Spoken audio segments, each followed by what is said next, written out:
साथियों नमस्कार, जोहार। GT.live में आपका स्वागत है। मैं हूं अभिषेक सिंह। बड़ी खबर है साथियों बंगाल से एक बार फिर से। ये वही बंगाल है जहां आपने देखा किस तरह से भारतीय जनता पार्टी ने एक जीत का इतिहास रच दिया है। वहीं वहां की जो टीएमसी है या कह लीजिए ममता बनर्जी की सरकार है, उनकी करारी हार हुई है। लेकिन इस हार को एक्सेप्ट करने के लिए ना टीएमसी तैयार है, ना ममता बनर्जी तैयार है। उन्होंने साफ शब्दों में कहा है कि आमी इस्तीफा देबो ना, 100टा सीट जा छिलो, ताय खाने बेईमानी हुए छे। साथियों ये बांग्ला में कहने की कोशिश की है हमने। साथियों सीधे शब्दों में ममता बनर्जी ने कहा है कि 100 सीटों पे जो है साफ साफ बेईमानी हुई है या वोटों की चोरी हुई है, और ये जो 100 सीटें हैं ये भाजपा द्वारा धोखे से जीती गई है। हालांकि इसको लेकर के उन्होंने इस्तीफा देने से या लोक भवन जाने से सीधे तौर पे इनकार कर दिया है।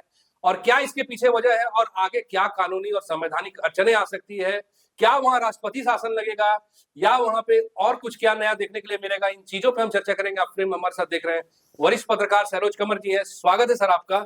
और अब ये नया अध्याय कौन सा शुरू हो रहा है सर? दरअसल आज प्रेस कॉन्फ्रेंस की जी, कल देर रात तक वो भवानीपुर का चुनावी परिणाम आ रहा था जी, और आज प्रेस कॉन्फ्रेंस की कल किया नहीं था, उन्होंने घर चली गई। जी, और परिणाम आने के बाद पहले जो हम लोग आरोप लगाते थे कि टीएमसी के कार्यकर्ता जो है पोस्ट पोल के बाद नंगा फसाद करते हैं, जी, तो वही फितरत वही प्रवृत्ति अब भाजपा कार्यकर्ताओं में दिख रही है। जी, आसनसोल से लेकर 24 परगना से लेकर भवानीपुर, दुर्गापुर, हर जगह तोड़ फोड़, पार्टी दफ्तर को जला देना, लोगों की पिटाई करना, कुर्सियां तोड़ देना, ये सब तस्वीरें सामने आ रही।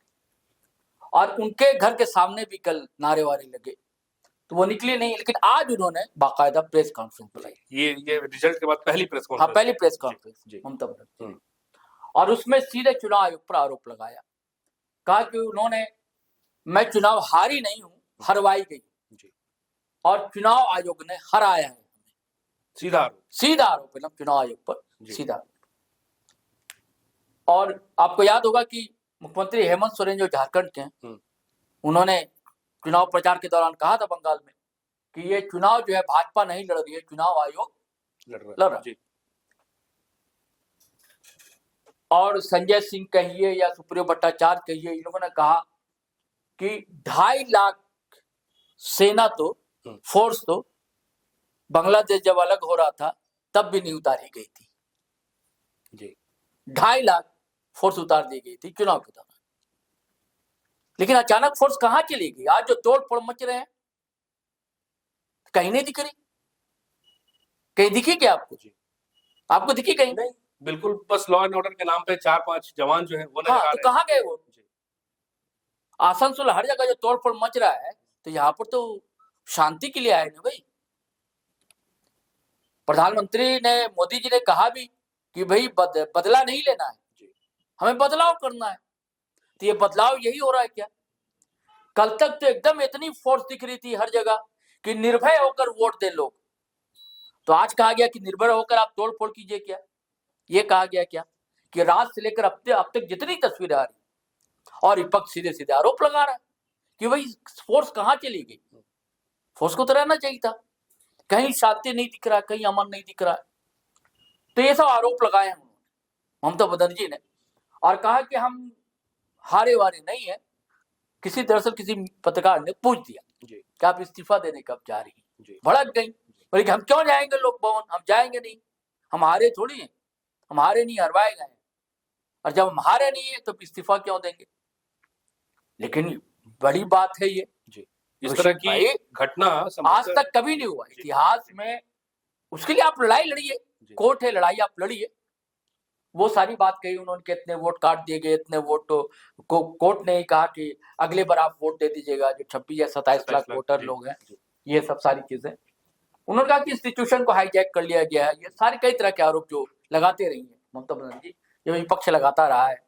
और इस बीच एक और बात होगी कि राहुल गांधी की कांग्रेस वहां लड़ रही थी ममता बनर्जी के खिलाफ, और ये बयान दिया साहब राहुल गांधी ने कि भारतीय जनता पार्टी को लाने के पीछे ममता बनर्जी का हाथ है, कहा था ना।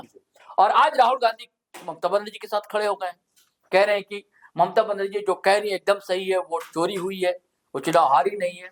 और उन्होंने कहा, अपने कांग्रेस के कार्यकर्ताओं को भी लताड़ा है कि अगर आप खुशी मना रहे हैं तो गलत बात है, खुशी मनाने की बात नहीं है, ये लोकतंत्र की चोरी है, वोट की चोरी, ये सब सारी बातें कही। कुछ अंदर खाने कुछ बात हुई होगी तो वो जाने। लेकिन मैं ये कह रहा था कि ये बड़ी बात, आज तक ऐसा नहीं हुआ। और यही बात की तथागत राय ने, भारतीय जनता पार्टी के नेता है, उनका बयान आया है, मतलब कि ऐसा कैसे हो सकता है? ऐसा तो आज तक इतिहास में हमने, अभिषेक भाई आपने भी नहीं सुना होगा, ये तथागत राय कह रहे हैं, मैं पहली बार सुन रहा हूँ कि ऐसा कभी हुआ नहीं। लेकिन अब सवाल ये उठता है कि जो आप मुझे क्या होगा, ये तो बवाल वाली बात है। क्योंकि एक बयान आया था, मुझे याद आ रहा है ममता बनर्जी का, कि अगर ऐसा हुआ तो सड़क पर उतर जाएंगे। तो क्या आपने अपनी टीम को, कार्यकर्ताओं को लेकर सड़क पर उतर जाएंगे क्या? तो फिर ये एक तो आप ऐसे ही माहौल देख रहे हैं, माहौल खराब होगा ना, यही मैं कह रहा हूँ। अभी अभी स्थिति है, भारतीय जनता पार्टी के समर्थक पूरे अब फिर वो टीएमसी के समर्थक आमने सामने, तो इससे क्या होगा? तो लॉ एंड ऑर्डर की बहुत गंभीर चुनौती हो जाएगी, राजनीतिक गतिरोध की स्थिति है। तो और इधर भारतीय जनता पार्टी तैयारी करी, अमित शाह साहब पर्यवेक्षक बनकर जा रहे हैं कि मुख्यमंत्री कौन होगा, दल के नेता को भी चुने जाएंगे, वही मुख्यमंत्री कौन होगा। और ऐसे समय ये सब होना, तो मुझे शंका लग रही है अभिषेक भाई। जी सर, इसका क्या आगे मान लीजिएगा? नहीं, मुझे वही शंका लग रही जी, मुझे शंका लग रही है कि ऐसा ना हो कि राष्ट्रपति शासन लागू हो जाए कुछ दिनों के लिए जी। ये भी डर लग रहा है ऐसा ना हो कि फिर उनकी गिरफ्तारी हो जाए जी, ममता बनर्जी की। अगर ये सब स्थिति होती है तो अच्छा नहीं होगा जी, ये लोकतंत्र के लिए और पश्चिम बंगाल के लिए भी ये सुखद संकेत नहीं। आपको क्या लग रहा है अभिषेक भाई, आप क्या कह रहे हैं? आपको क्या लग रहा है? आपको कुछ लग रहा होगा। लोकतांत्रिक प्रक्रिया में सर ये बात तो जायज है हाँ, कि जैसे जिस मुख्यमंत्री की हार होती है, जिस पार्टी की हार होती है, अगर मुख्यमंत्री इस्तीफा भी देता है तो जब तक नए पार्टी जीत कर आती है, तो एक्टिंग जी, तब तक तो एक्टिंग यही रहती है। हाँ, ठीक है। और दूसरी बात ये भी होगी सर कि जब तक आपका कार्यकाल है, जब आपके 5 साल पूरे हो रहे हैं, जब आपके कार्यकाल पूरा हो रहा है, उसके बाद तो आप सतह न विधायक है ना वहां के आप मुख्यमंत्री हैं, वो तो अपने आप से ही समाप्त हो जाएगा संविधान के हिसाब से। नहीं भाई, जैसे जिद्दी वो महिला कही जाती हैं, अगर वो अपना भैया जो सीएम हाउस ही नहीं छोड़े, अपनी सिटी ना छोड़े, तो ये असंवैधानिक हो गया ना सर। ये तो फिर यही तो मैं कह रहा हूँ, गिरफ्तारी का आशंका क्यों बताया मैंने? उसके बाद तो फिर वही विकल्प है, इसीलिए मैंने बताया ना कि गिरफ्तारी की आशंका, ये सब मुझे लग रहा है जी। तो हो सकता है कि राष्ट्रपति शासन लग जाए, और ममता बनर्जी राष्ट्रपति शासन लगेगा ना तो आप तो अपने आप भी बाहर हो जाएंगी जी।